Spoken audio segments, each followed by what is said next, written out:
Olá, amigos, que bom mais uma vez, que bom que você está aí ligadinho. Estamos juntos, retornando para o estudo da Palavra de Deus.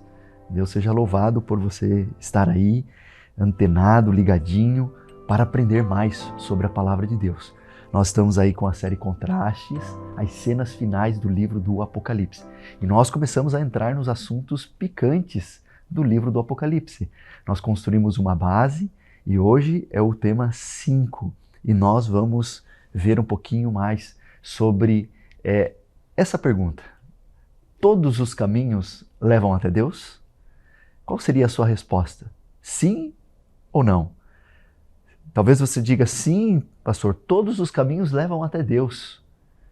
E alguns diziam, não, nem todos os caminhos levam até Deus. Eu diria que a resposta seria sim e não. Como assim?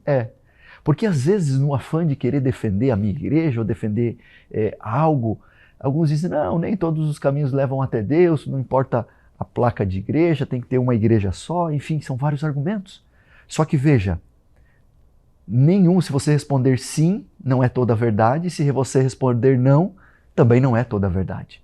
Por isso que eu digo que a resposta será sim e não. Por quê? Vou mostrar para você.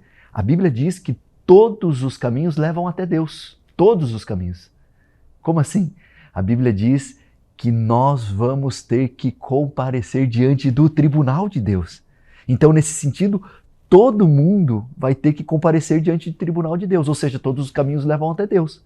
Mas depois do tribunal, depois do julgamento, uns vão para a direita, outros vão para a esquerda. E aí, nem todos os caminhos levam até Deus. Por isso que eu disse, a resposta é sim e não. A resposta é sim e não. Então, nem todos os caminhos levam até Deus, nesse sentido, e todos os caminhos levam até Deus, porque todos vamos ter que comparecer diante do tribunal de Deus. Mas hoje existem diversas denominações religiosas. Mas o livro do Apocalipse revela que Satanás está irado contra um povo, uma igreja de Deus. Ele não está irado contra todas as igrejas. Ele está irado contra uma igreja. E aí nós vamos conhecer e vamos ver 4 características, de acordo com o livro do Apocalipse, 4 características do povo de Deus para os últimos dias da história deste mundo. E eu gostaria que você abrisse a sua Bíblia no livro do Apocalipse. Apocalipse capítulo 12. Abra a sua Bíblia, Apocalipse capítulo 12. Nós vamos ler o verso 1. Apocalipse capítulo 12. Pega aí a sua Bíblia, se você não pegou ainda. Abra aí no seu celular, Apocalipse capítulo 12, nós vamos ler.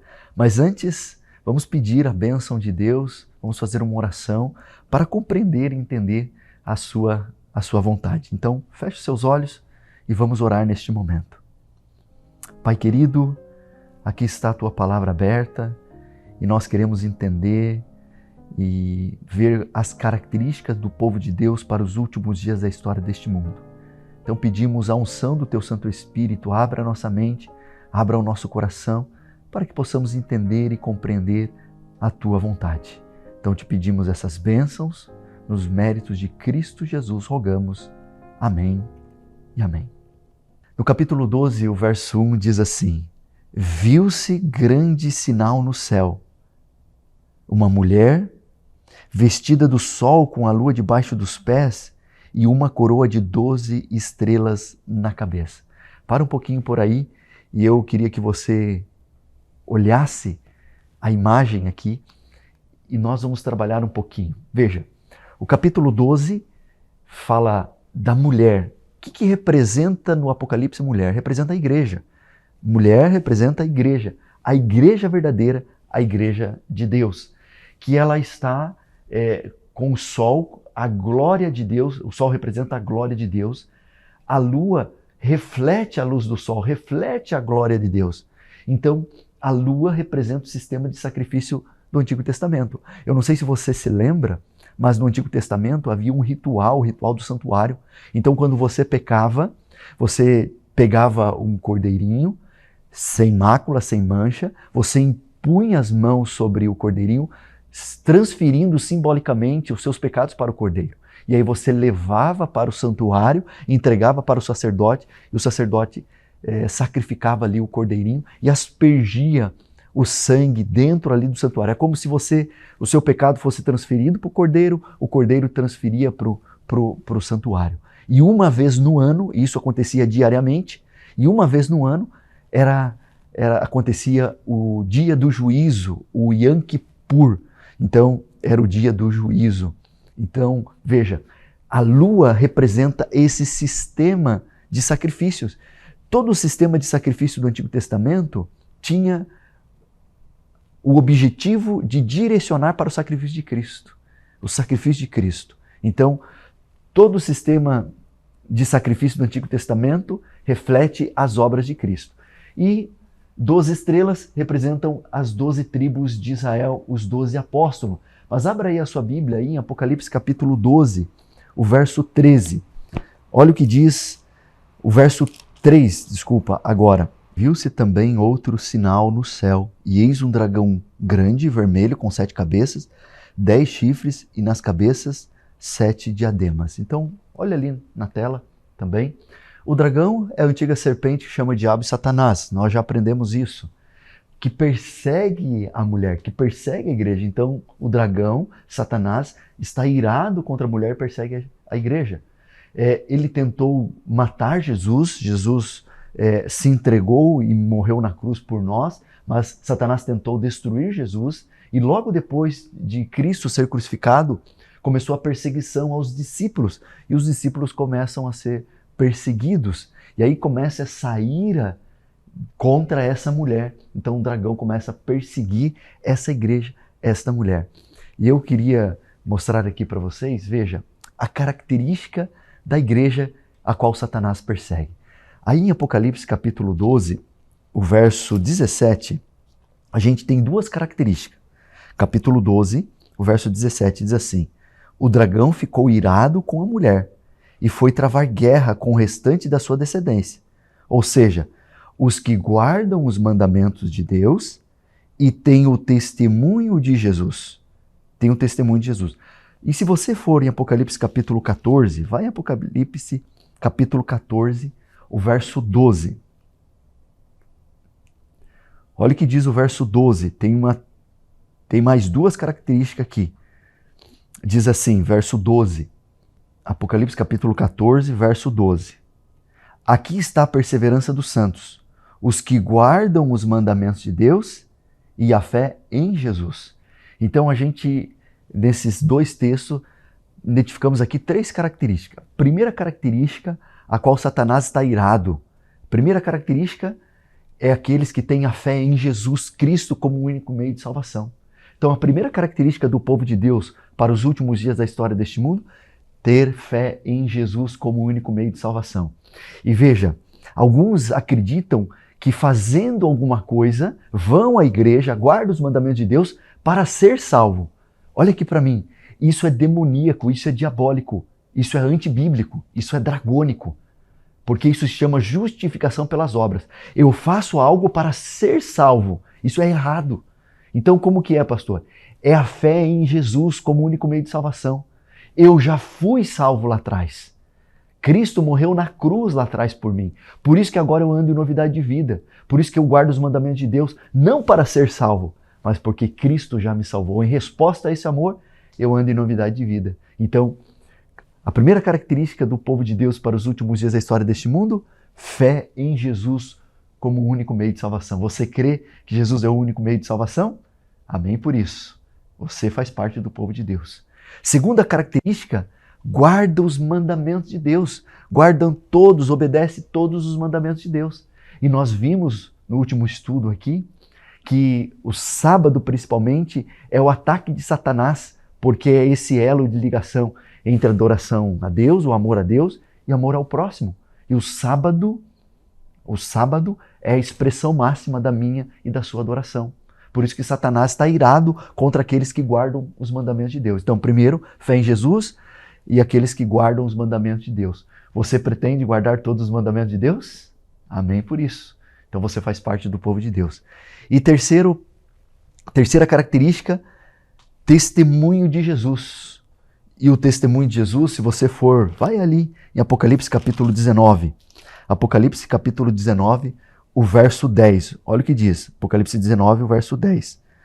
Prostrei-me diante dos seus pés para adorá-lo. O anjo, porém, me disse, não faça isso. Sou um servo de Deus, assim como são você e seus irmãos, que guardam o testemunho de Jesus e adoram a Deus, pois o testemunho de Jesus é o espírito da profecia. Então a terceira característica é o testemunho de Jesus, o espírito da profecia. Você crê no espírito da profecia? Deixa eu explicar primeiro para você o que é o espírito da profecia. Você crê que João, que escreveu o livro do Apocalipse que nós estamos estudando durante essas sextas-feiras, você crê que João foi inspirado por Deus para escrever o que nós estamos estudando aqui no livro do Apocalipse? Eu creio que sim, por isso que você está aqui. Então João foi inspirado por Deus, foi imbuído do espírito da profecia para escrever o que nós temos aqui na palavra de Deus. E isso não só com João, isso com todos os autores bíblicos. Eles foram inspirados por Deus e tiveram ali o espírito da profecia para escrever o que nós temos aqui na palavra de Deus. Isso é o espírito da profecia. Esse programa aqui é da Igreja Adventista, eu sou pastor da Igreja Adventista. A Igreja Adventista, ela crê que para esses últimos dias, Deus levantou esse mesmo espírito da profecia para nos trazer orientações. E você já deve ter ouvido falar de Ellen White. Eu citei em alguns momentos aqui, com certeza você já ouviu algumas citações. Ellen White, ela foi inspirada por Deus para escrever mais de 100 mil páginas. Mas deixa eu dizer pelo menos duas coisas que você precisa entender sobre ela. Primeiro, ela não é nenhuma santa e não merece adoração. Grava isso. Ela não é nenhuma santa e não merece adoração. Eu não sei se você sabia, mas Ellen White, ela teve câncer. Ellen White teve um problema de relacionamento com o seu esposo. E quem nunca, né, teve um problema no relacionamento, quem é casal sabe disso. É que às vezes a gente acha que o profeta, o pastor, o padre é alguém santo que não pode ter nenhum tipo de problema, não pode ter doença, não pode... Não. São pessoas como eu e você que são pecadores, são falhos, mas que foram usados por Deus para trazer orientações. Ellen White escreveu mais de 100 mil páginas. Eu não sei se você conhece aí a educação adventista, está baseado nos seus escritos. Eu não sei se você conhece aí o sistema da Igreja Adventista, todo o sistema de administração está baseado nos seus escritos. Ela escreveu sobre família, sobre educação de filhos, sobre vida financeira, enfim. Eu não sei se você já leu algum livro de Ellen White, eu faço o desafio aqui para você ler. Então, ela não é nenhuma santa e não merece adoração. E segunda coisa, ela não veio para tomar o lugar da Bíblia. A nossa única regra de fé é a palavra de Deus. Mas ela trouxe aí orientações para nos ajudar a compreender e entender a situação e os últimos dias da história deste mundo. Veja, como identificar ou qual as características do verdadeiro profeta? Tudo o que o profeta fala está em acordo com a palavra de Deus. E das suas 100 mil páginas que Ellen White escreveu, nenhuma delas contradiz aquilo que a palavra de Deus diz. Porque, como eu disse para vocês no nosso estudo, se contradizer a palavra de Deus, é um falso profeta, é um falso pastor, é um falso padre. A gente tem que descartar. Então, se você encontrar aí, ler algum e não tiver algum escrito dela, não tiver de acordo com a palavra de Deus, fala pra gente. Mas eu tenho certeza que você não vai encontrar, são mais de 100 mil páginas. Então, o profeta crê na encarnação e as profecias se cumprem de forma sobrenatural. Alguns pensam que foi Ellen White que fundou a Igreja Adventista. Não foi, ela foi uma das pioneiras. E eu vou resumir aqui para você como que foi o nascimento da Igreja Adventista dentro da profecia bíblica. A Igreja Adventista, ela surgiu dentro da profecia bíblica. E aí daqui a pouco nós vamos ver a quarta característica. Primeira característica, fé em Jesus. Segunda característica, guarda os mandamentos de Deus. Terceira característica, o espírito de profecia. Mas Guilherme Miller é um norte-americano, um fazendeiro dos Estados Unidos, começou a estudar a palavra de Deus. E ele descobriu uma profecia, a maior profecia de tempo de toda a Bíblia, 2.300 tardes e manhãs. Está em Daniel 8, capítulo 14. Se você quiser abrir aí a sua Bíblia, abra. Daniel 8, 14 fala das 2.300 tardes e manhãs. E ele estudou e viu que aquela profecia, conseguiu identificar onde iniciava aquela profecia, e ele chegou à data de 1843 a 1844. E aí eles começaram a pregar e eles definiram que dia 22 de outubro de 1844 Jesus voltaria. O santuário seria purificado, porque Daniel 8,14 diz até 2.300 tardes e manhãs e o santuário será purificado. Então eles interpretavam o santuário como a terra. Então eles falaram, não, Jesus vai voltar. Então a terra vai ser purificada, Jesus vai voltar. E eles começaram a pregar. Imagina você descobrir a data da volta do Senhor Jesus. Eles começaram a pregar e houve um grande revivamento lá nos Estados Unidos. Mas existia no mundo inteiro, em todo o mundo, existia mais de 60 pessoas estudando o mesmo tema, o mesmo assunto e chegando na mesma conclusão. Mas houve esse grande revivamento nos Estados Unidos. E Guilherme Miller, ele passou numa igreja metodista a qual a família de Ellen White pertencia. E ele pregou esta verdade e toda a família de Ellen White aceitou a mensagem do advento. Eles olharam na palavra de Deus, não é isso mesmo. E eles abraçaram a verdade do advento. Eles foram disciplinados da igreja metodista.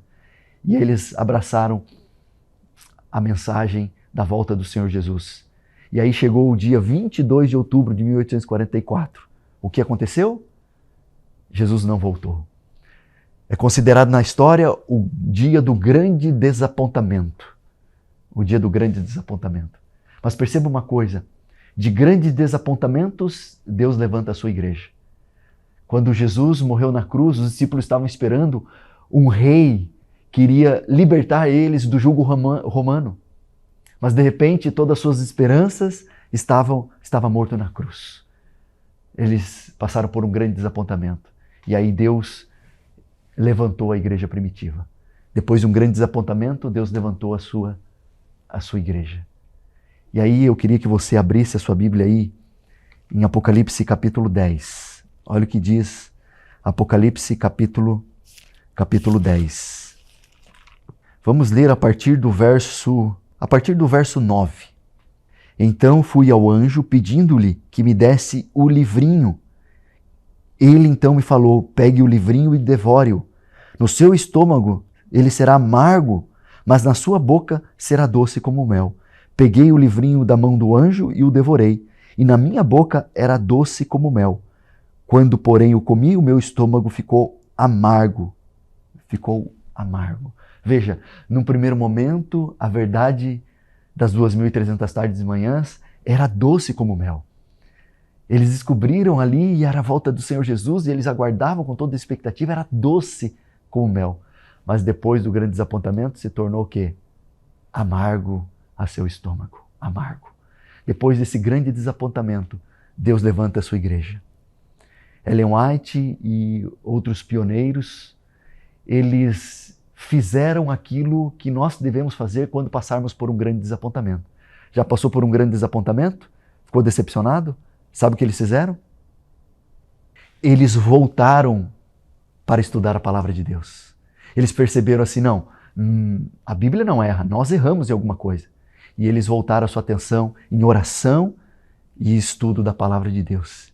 E aí eles descobriram aquilo que nós já estudamos aqui, que tudo que acontece no céu impacta a terra, tudo que acontece na terra impacta o céu. Existe um santuário no céu, o santuário celestial, e eles não tinham essa compreensão ainda. E nós entendemos isso durante os nossos estudos. Existe o santuário no céu. Então, eles não entendiam naquele momento isso. E aí eles começaram a estudar, e aí Deus levanta a sua igreja, Deus levanta o seu povo. E aí vem a quarta característica. A quarta característica está aí, capítulo 10, o verso 11, diz assim: Então me disseram, é necessário que ainda profetizes a respeito de muitos povos, nações, línguas e reis. Veja, queridos, primeira característica, tenha fé em Jesus como único meio de salvação. Segunda característica, guarda os mandamentos de Deus. Terceira característica, tem o testemunho de Jesus, o espírito da profecia. E quarta característica, não é um movimento local, é um movimento mundial de profetizar, de pregar a todas as tribos, nações, línguas e reis, de pregar o Evangelho eterno. Então é um movimento mundial de pregação, de restauração da verdade que está sendo pisada por terra. E olha aqui nos meus olhos. Deixa eu dizer uma coisa aqui com muito amor, com muito carinho e com todo respeito. Com todo respeito. Se parecer arrogância da minha parte, que isso leve você a pesquisar. O que esse pastor Pedro está falando aí? Eu quero ver se isso é verdade mesmo. Mas olha aqui para mim, presta atenção. A única igreja, de milhares de igrejas que existem em todo o mundo, a única igreja que se encaixa dentro das 4 características a qual Satanás está perseguindo é a Igreja Adventista do Sétimo Dia. Porque ela tem uma doutrina distinta à do santuário celestial, que tem Jesus como intercessor e revela isso para nós. E ela tem essas 4 características. Tem a fé em Jesus, guarda os mandamentos de Deus, tem o testemunho de Jesus e também é um movimento mundial de pregação do Evangelho eterno. Só que deixa eu dizer uma coisa para você. Essa igreja que Deus levantou dentro da profecia para restaurar a verdade está sendo pisada por terra. Mas lembre-se de uma coisa, Deus não é exclusivo nosso. Deus tem o seu povo espalhado por todas as outras denominações, mas essa igreja foi levantada por Deus para restaurar a mensagem do Evangelho que está sendo pisada por terra. É por isso que nós estamos aqui, por isso que nós temos esse momento de ter um encontro com a vida, para que você saiba a verdade do Evangelho, a verdade da Palavra de Deus, porque Deus levantou essa igreja para restaurar a mensagem que está sendo pisada por terra. Nós somos o povo de Deus, mas Deus não é exclusivo nosso. Deus levantou essa igreja não para ser melhor nem pior do que as outras denominações, mas ela tem uma mensagem profética, ela tem uma missão profética dentro da profecia, ela foi levantada dentro da profecia. E deixa eu dizer para você, talvez você seja membro da Igreja Adventista do Sétimo Dia. E que bom que você está nos assistindo aí, mas deixa eu dizer uma coisa para você. Talvez você seja membro da Igreja Adventista, mas talvez você não faça parte do povo de Deus. Como assim? Se você apenas crê, não estou menosprezando, crê que Jesus é o único meio de salvação, guarda os mandamentos de Deus, pontua a sua vida de acordo com o Espírito de profecia, mas você não prega o Evangelho eterno, você não faz parte do povo de Deus. Porque Deus levantou essa igreja para restaurar a verdade que está sendo pisada por terra. Você é um baluarte da mensagem do Evangelho. Deus te levantou, te chamou para pregar o Evangelho eterno, para restaurar, não apenas para fazer parte de uma igreja. Agora você que ainda não é membro da Igreja Adventista, deixa eu dizer uma coisa aqui para você. Olha aqui para mim. Deus está te chamando para fazer parte não apenas de uma igreja, mas para fazer parte do movimento mundial que prega o Evangelho eterno. Que prega o Evangelho eterno. Quer você fazer parte desse movimento que prega esse Evangelho? Sabe, queridos, como que eles descobriram essa data, a ordem de restaurar e edificar Jerusalém? Depois dessa ordem, que deu o ano 457, terminando em 22 de outubro de 1844, o que aconteceu no Santuário Celestial inicia a purificação do Santuário Celestial. É o que nós chamamos de juízo pré-advento, juízo investigativo. E aqui está a profecia, a maior profecia de tempo de toda a Bíblia. Se você não conhece ainda, nós tivemos a oportunidade já com certeza de estudar aqui, mas procure saber, é a maior profecia de tempo de toda a Bíblia. E aí eu falei do dia da expiação, que era o dia do Yom Kippur, o dia do juízo. Então o Levítico fala do sacrifício diário e anual, a expiação e purificação do santuário. E uma vez no ano é a eliminação dos pecados do povo, e era o bode Azazel aí, o emissário. Então a partir de 1844, Jesus, o nosso sumo sacerdote, ele passou do lugar santo para o lugar santíssimo, iniciando a obra do juízo pré-advento, do juízo investigativo. Eu queria tomar tempo aqui, os momentos finais, para nós falarmos do juízo investigativo. Esse texto aqui em Eclesiastes diz assim, Eclesiastes capítulo 12, verso 14, porque Deus há de trazer a juízo todas as obras, até as que estão escondidas, quer sejam boas, quer sejam más. Você já pensou? Deus vai trazer a juízo todas as obras. Não poderia ser só as boas? Não, Ele vai trazer as boas e as más. E quando eu olhava esse texto, e entendendo que Jesus entrou a partir de 1844 no lugar santíssimo para iniciar a obra do juízo investigativo, eu ficava com medo. Mas eu queria deixar você tranquilo que você não precisa ter medo do juízo investigativo. Não precisa ter medo. Eu queria ler Daniel capítulo 7 com você. Daniel capítulo 7. Nós vamos ler o verso 9 e o verso 10. Continuei olhando até que foram postos uns tronos e o ancião de dia se assentou. Sua roupa era branca como a neve e os cabelos da cabeça eram como a lã pura.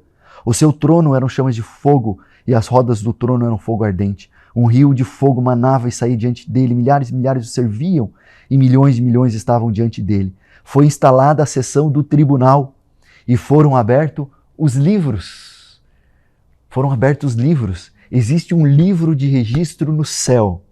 Existe um livro de registro, onde estão registradas todas as nossas ações. Está registrado lá no céu. Mas você não precisa temer. Talvez você se pergunte, e eu tenho me perguntado, por que Deus precisa de livros? Se Ele sabe todas as coisas, por que Ele precisa de algo? Eu preciso saber, minha Bíblia aqui está marcada, eu preciso marcar para lembrar das coisas. Mas Ele simplesmente sabe de tudo. Mas lembre-se, os livros não é para você, não é para Deus. Os livros são para os anjos. Lembra que quando Satanás se rebelou, ele deixou milhares e milhares de anjos lá. E ele veio para esta terra com milhares e milhares de anjos. A terça parte dos anjos. Então ficou muito anjo lá. E eles estão acompanhando o desenrolar da história deste mundo. Então os livros não é para nós, é para os anjos. Ali nos livros são as evidências. Veja, o reino de Deus, a base do reino de Deus é o amor. E para você amar alguém, você precisa o quê? Confiar nela. E para você confiar numa pessoa, você precisa das evidências. Os livros são as evidências do porquê Jesus está levando eu e você para o céu. Os anjos não têm direito de dizer assim, não, esse não pode ou esse não... E Deus não precisa dar justificativa para os anjos, mas mesmo assim Ele vai fazer para a segurança do universo. Para a segurança do universo. Veja, queridos, existe esse livro de registros no céu. Mas tem um outro livro. Apocalipse capítulo 13, o verso 8, diz assim, e ela será adorada por todos os que habitam sobre a terra, aqueles que desde a fundação do mundo não tiveram seus nomes escritos no livro da vida do Cordeiro, que foi morto. Então existe o livro da vida do Cordeiro. E esses que não estiveram seu nome escrito no livro da vida do Cordeiro, esses adoraram a besta. Esses não irão para o reino dos céus. E se você for em Apocalipse capítulo 21, Apocalipse capítulo 20, se você for em Apocalipse capítulo 20, o verso 15 diz assim, e se alguém não foi achado inscrito no livro da vida, esse foi lançado no lago de fogo. Veja, se você não tem o seu nome escrito no livro da vida, você vai ser lançado no lago de fogo. Então, só vai ser salvo aqueles que estiverem o seu nome escrito no livro da vida do Cordeiro. Agora você me pergunta, tá bom, pastor, como que eu posso ter o meu nome escrito no livro da vida do Cordeiro? Eu vou terminar com isso. É livro da vida de quem? Do Cordeiro. Ele é o dono do livro. Então, você precisa estar ao lado do Cordeiro. Você precisa entregar a sua vida ao Cordeiro. Você precisa entregar a sua vida ao Cordeiro. E como que faz isso, pastor? Eu quero entregar a minha vida. Existe só uma maneira. Para você entregar a sua vida ao Cordeiro e ter o seu nome escrito no livro da vida do Cordeiro, você precisa entregar a sua vida totalmente a Ele, sem reserva. E a única forma que nós cremos de fazer isso é através do batismo. É através do batismo. Porque batismo é você dando uma carta de autorização para Deus, entregando a sua vida plenamente para que Deus toque a sua vida de forma completa. Assim, você estará entregando a sua vida completamente a Cristo Jesus e tendo o seu nome escrito no livro da vida do Cordeiro. Eu quero voltar aqui e fazer um apelo ao seu coração. A frase de hoje é: você faz parte do povo de Deus. Você faz parte do povo de Deus. Que tem a fé em Jesus como único meio de salvação, que guarda os mandamentos de Deus, que crê no Espírito da profecia e que prega o Evangelho eterno. Prega o Evangelho eterno. Você faz parte do povo de Deus. Amém por isso? Eu convido você a ter o seu nome escrito no livro da vida do Cordeiro, entregando a sua vida totalmente a Cristo Jesus. É Ele que vai escrever o seu nome no livro da vida do Cordeiro. Parabéns pela sua decisão, pela sua entrega. Você vai ter o seu nome escrito no livro da vida do Cordeiro. Amém por isso? Deus seja louvado pela tua entrega. Faça parte do povo de Deus. E eu convido você a procurar uma igreja adventista aí próximo da sua casa. Procure uma igreja e diga: eu quero fazer parte do povo de Deus, eu quero pregar o Evangelho, eu quero guardar os mandamentos de Deus, eu quero ter a fé em Cristo Jesus como único meio de salvação, eu quero aprender mais sobre o Espírito da profecia. E assim você vai ter o seu nome escrito no livro da vida do Cordeiro, sendo batizado e pertencendo ao povo de Deus. Pertencendo ao povo de Deus. E eu queria terminar orando por você. Eu gostaria de convidar você para nós orarmos. Lembre-se, o Cordeiro é o livro da vida do Cordeiro. Ele fez tudo e entregou tudo por você. E você quer entregar tudo por Ele? Lembre-se, você faz parte do povo de Deus. Feche seus olhos e vamos orar. Soberano Deus, eterno Pai, agradecemos pela mensagem da Tua palavra. O dragão, Satanás, tem perseguido a Tua igreja, aqueles que têm a fé em Jesus, aqueles que guardam os Seus mandamentos, aqueles que creem no Espírito da profecia e aqueles que pregam o Evangelho eterno. Te pedimos, ó Pai, que o Senhor abençoe a cada decisão que foi tomada nesta manhã, de pertencer ao Teu povo, que a Tua mão esteja fortalecendo, dando condições para que cada um possa servir a Ti, sendo fiel em todos os aspectos e pertencendo ao Teu povo. Então entregamos a vida deles em Tuas mãos e a minha também, e Te pedimos essas bênçãos nos méritos de Cristo Jesus, rogamos. Amém e amém.